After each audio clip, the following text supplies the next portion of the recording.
from her husband's car lot where she is stopped by a Guys, his voice, guys, I like the new guy better. Is one good or not? Happy 29 months xQcl. Pagman.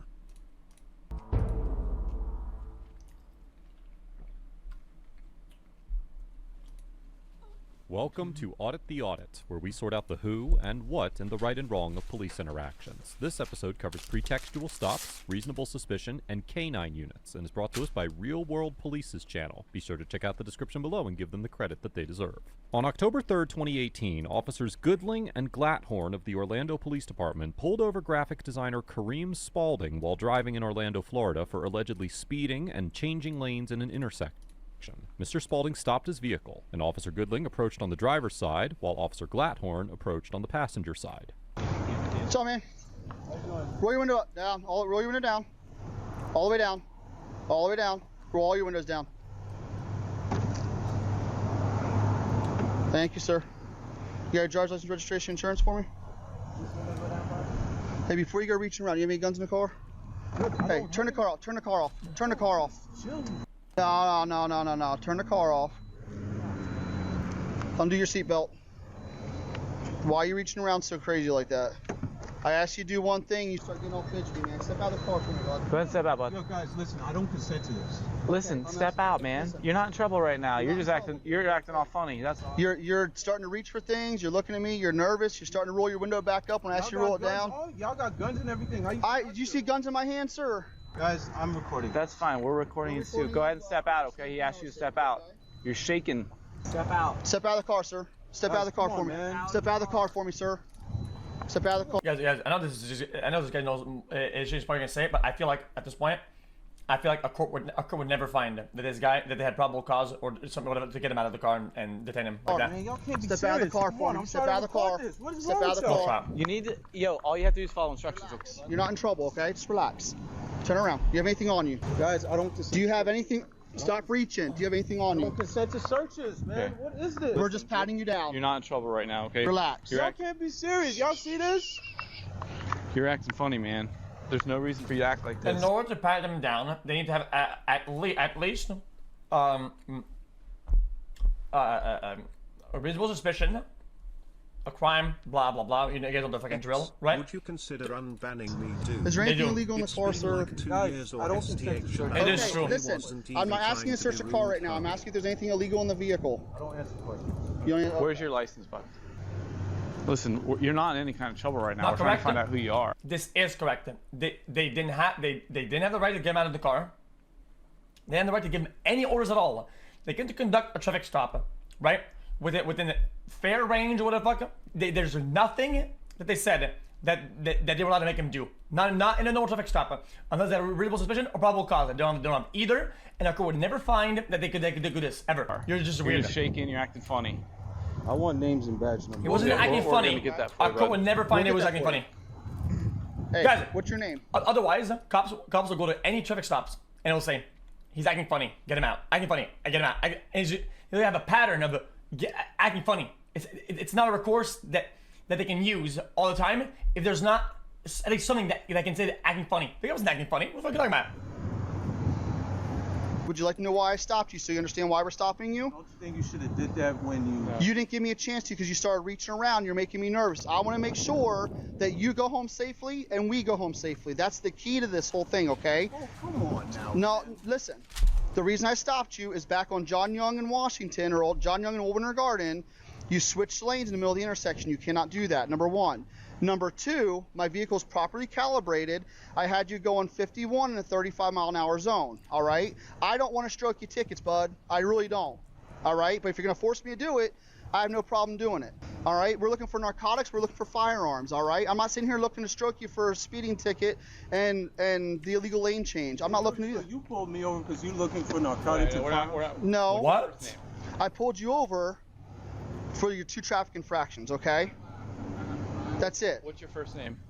But when you start acting weird, now I'm sitting there going, well, what's he have on him? Because that's Guys. consistent with me Officer Goodling informs Mr. Spaulding that although they pulled him over for 2 minor traffic offenses, what they are actually interested in is finding narcotics and firearms. In the 1973 case of United States versus Robinson, the Supreme Court concluded that a traffic violation arrest based on probable cause would not be invalidated by the fact that it was a pretext for a narcotics search. Building on that decision, the court clarified in the 1996 case of Wren versus United States that an officer's subjective motive does not invalidate objectively justifiable behavior under the Fourth Amendment, and that the constitutional reasonableness of traffic stops does not depend on the actual motivations of the individual officers involved. Because the officers had probable cause to believe that the traffic code had been violated, the court held that the stop was reasonable under the Fourth Amendment, despite any potential ulterior motive the officers had in making the stop. Fair enough. Because, quote, subjective intentions play no role in ordinary probable cause Fourth Amendment analysis. Yeah, guys, we're not there yet.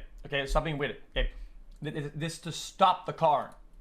It is important to note that the Wren decision also mentioned that, quote, the Constitution prohibits selective enforcement of the law based on considerations such as race. But the constitutional basis for objecting to intentionally discriminatory application of laws is the Equal Protection Clause, not the Fourth Amendment. However, discriminatory application or selective enforcement claims under the Equal Protection Clause are exceptionally challenging to win due to the high standard of proof that is required. The essence of this type of claim, as the Supreme Court explained in the 1886 case of Yekwo versus Hopkins, is that, quote, though the law itself be fair on its face and impartial in appearance, if it is applied and administered by public authority with an evil eye and an unequal hand, so as practically to make unjust and illegal discriminations between persons in similar circumstances, the denial of equal justice is still within the prohibition of the Constitution. While on its face, this statement seems to perfectly describe racial profiling and pretextual traffic stops, to succeed in a discriminatory In the 1800s? application claim, an individual must show evidence that the challenged police action was both motivated. Bro, didn't people go from one place to another in wooden boats, motherfucker, with like sails and shit at the time? Discriminatory purpose and actually had a discriminatory effect. This means that an individual cannot just show evidence of unequal treatment, but they must also show evidence that the officers intended to discriminate. As the Supreme Court stated in the 1979 case of Personnel Administrator of Massachusetts versus Feeney, quote, discriminatory purpose implies more than awareness of consequences. It implies that the decision maker selected a particular course of action at least in part because of, not merely in spite of, its adverse effects upon an identifiable group. Given this high evidentiary bar, challenges to pretextual stops based on the Equal Protection Clause are rarely successful. And here, a court would almost certainly conclude that the officers were well within their authority to stop Mr. Spaulding, despite the fact that Officer Goodling actually admitted that the stop was pretextual. My registration is flying somewhere. Okay, what's your first name? Got him. I'll get his registration. Go get it. What's your first name? Listen, you see my bag right there? You're about to be placed under arrest. Knuckles. Okay, what is your first name? Hey, you want to know my name is Kareem? That's all. That's it, man. Yeah. Okay, and what's your last name, Kareem? Spalding.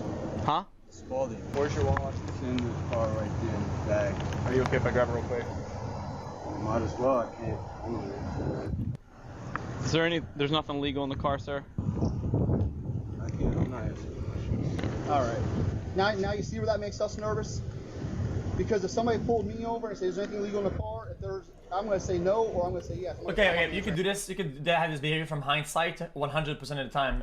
Congratulations, man. You do something because of a loaded mindset. Oh, I was right. Haha. Questions. That's just fucking lame. Do we have a 95 dog available?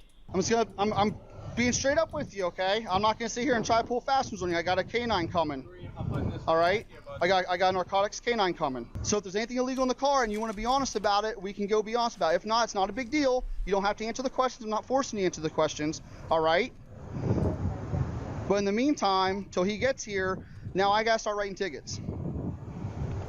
While continuing to detain Mr. Spaulding in handcuffs, Officer Goodling informs him that they have called a canine unit and they're waiting for it to arrive. In the 2005 case of Illinois versus Caballas, the Supreme Court held that officers did not violate the Fourth Amendment when a dog sniff was performed on the exterior of a citizen's vehicle while he was lawfully seized for a traffic violation because, quote, the use of a well-trained narcotics detection dog during a lawful traffic stop generally does not implicate legitimate privacy interests. Nonetheless, the court clarified in the 2015 case case of Rodriguez versus United States that officers cannot prolong or add time to a traffic stop to have a canine sniff the vehicle, quote, absent the reasonable suspicion ordinarily demanded to justify detaining an individual. Rejecting an argument. So his pre-contextual reason to make the stop that he was already loaded with, he can't use that to stall to get the canine, right? Because that's his thing without anything.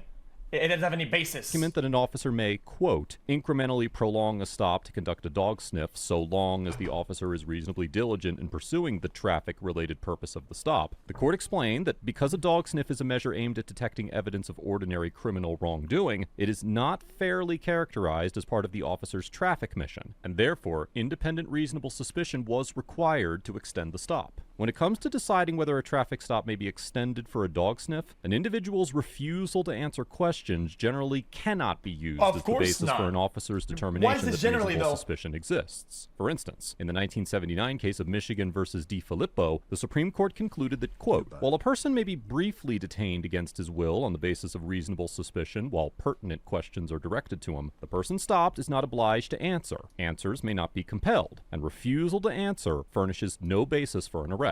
It should be noted that the court recognized in a footnote to the 1983 case of Collender versus Lawson that, quote, in some circumstances, it is even conceivable that the mere fact that a suspect refuses to answer questions once detained, viewed in the context of the facts that gave rise to reasonable suspicion in the first place, would be enough to provide probable cause. However, the court immediately cautioned that, quote, a court confronted with such a claim would have to evaluate it carefully to make certain that the person arrested was not being penalized for the exercise of his right to refuse to answer. Yeah, that Here, the sounds officers claimed backwards that as Mr. fuck. Spaulding was making suspicious movements while still in the vehicle, despite the fact that their body camera footage shows no such movements. And Officer Goodling explicitly stated that Mr. Spaulding's invocation of his right to refuse to answer questions made him nervous. As there was no other basis on which the officers could make a claim of reasonable suspicion, a court would likely conclude that they could not prolong Mr. Spaulding's traffic stop for a dog sniff in this situation. Here, I'll stay with him. You can head back there and do it.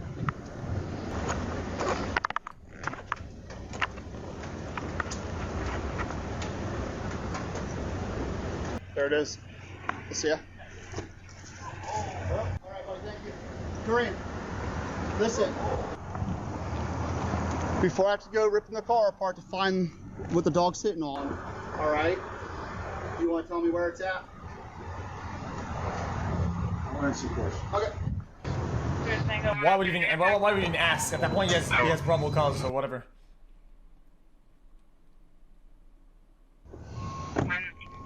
Well, he shouldn't have probable cause, but now he has it. No, but it's like he's got all these like weird conversations, like city bus conversation. He's got a picture of the. It's like, that's what I'm thinking. I'm gonna read them. I'm thinking sovereign citizen. Man. You don't have to read him for that. Huh? Read him. No, we don't have to read him for that, but I would. He ain't gonna talk to it. Wouldn't be bad, huh? He ain't gonna say anything. I would just finish the ticket and call it a day. Despite the fact that the narcotics detection dog alerted, the officers thoroughly searched the vehicle, including multiple bags and compartments as well as the engine and the trunk, without finding any illicit substances. In general, a police officer has probable cause to search a vehicle when the facts available would cause a reasonably cautious individual to believe that contraband or evidence of a crime is present in the vehicle. In the 2013 case of Florida versus Harris, the Supreme Court held that a drug-sniffing dog's alert can constitute probable cause to search based on, quote, evidence of a dog's satisfactory performance in a certification or training program. The court reasoned that, quote, if a bona fide organization has certified a dog after testing his reliability in a controlled setting, a court can presume that the dog's alert provides probable cause to search. Guys, the same is don't be worried about this, guys.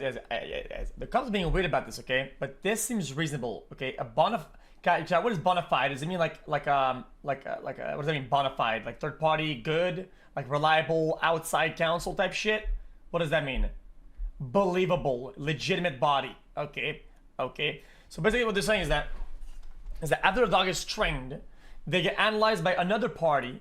It says, yeah, if there's no trick or whatever the fuck in the training, and it's legitimate, right?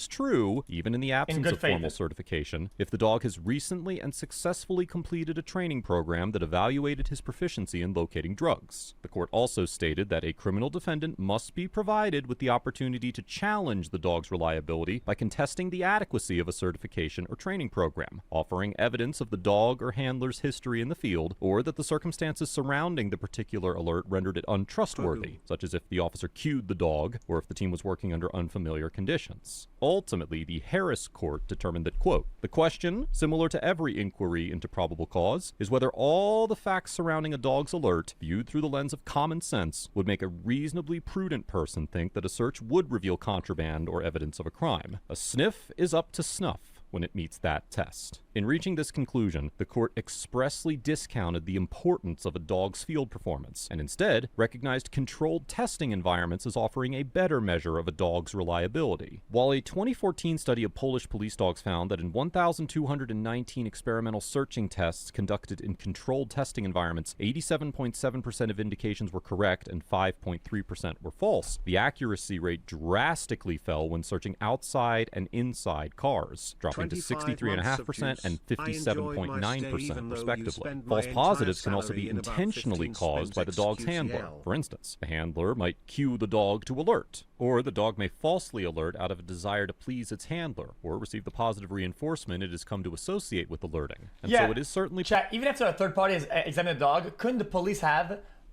each department a weird thing a very specific thing that alerts a dog that even an analyst couldn't find if they're trying to get the dog reviewed? Possible that the dog's they could alert just here was a troll false it. positive. However, given the legal framework surrounding drug-sniffing dogs and vehicle searches, absent any evidence that this particular dog was unreliable, the court would almost certainly conclude that probable cause existed to search the vehicle, even though no narcotics were discovered.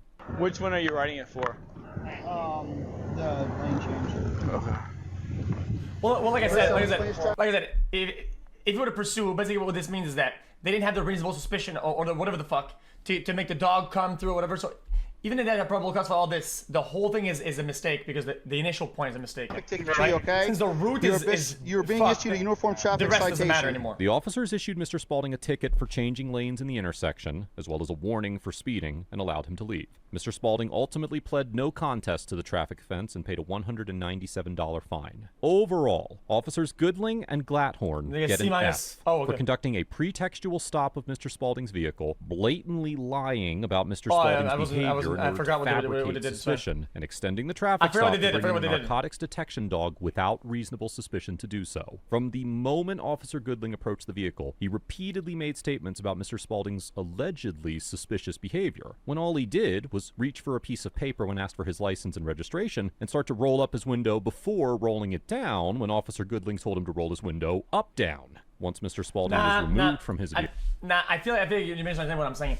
The other guy came in later on, right, with the canine, and he said, just give him the ticket and fucking move on, right? And the fact that he had to set up the other officer is kind of like, I feel like one is worse than the other for sure.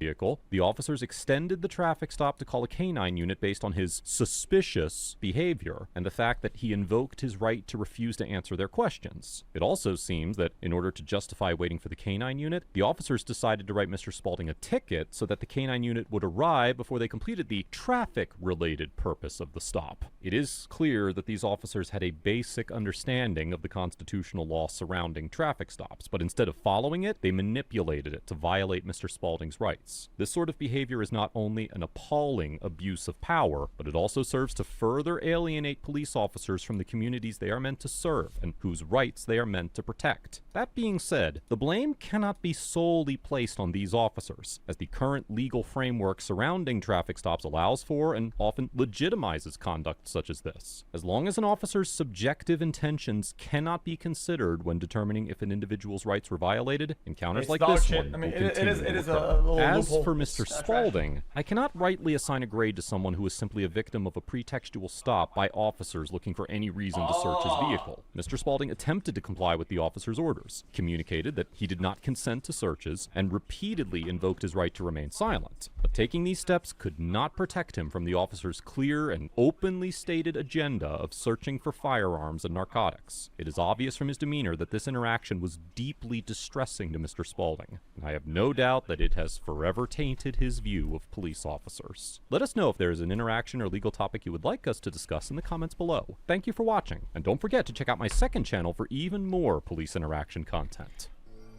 Nah. W plus ratio. Ratio what, man? You're nobody. Yeah, we've seen this one, Dilly. It's a good one though.